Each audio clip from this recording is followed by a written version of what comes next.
So yun mga paps, maglilinis tayo ng carburetor ng tricycle natin. Ito matagal-tagal na rin kasing hindi natin nalinisan to at iba na rin yung takbo.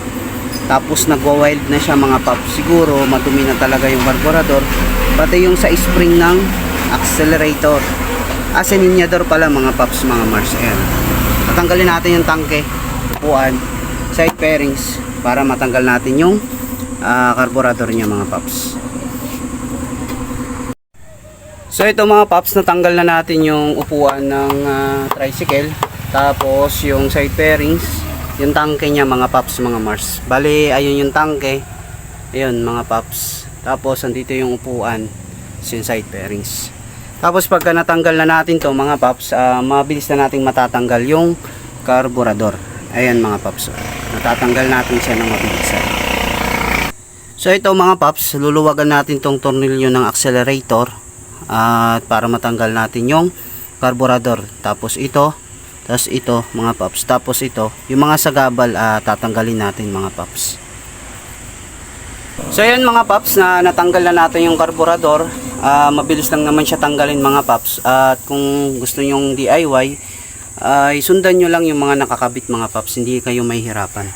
At ito yung carburetor nya mga paps, lilinisan natin to at sobrang dumi na talaga mga paps. Yan tikita nyo mga paps, napakadumi na. Tsaka yung sa may ano nya, carb talaga sa loob, napakadumi na mga paps. Tapos ito naman yung ano nya, manifold ba tawag dito? Ewan ko dito mga paps, di naman tayo mekaniko, pero marunong tayo gumawa mga paps. DIY lang ba?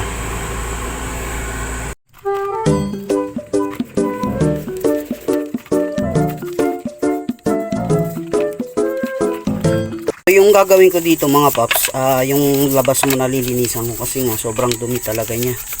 Yan, kung makikita nyo mga paps, napakadumi talaga ng labas niya. Bago ko kwalasin lahat siya mga paps.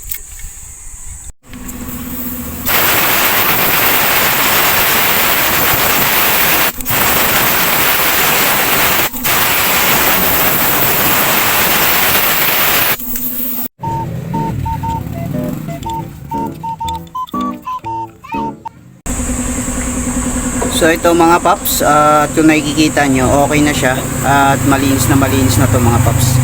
Kanina nung nakita nyo, napakadumi niya no. Ngayon yung gagawin natin, ikakabit naman na natin tong mga nakalas natin sa carburetor. Yan mga paps.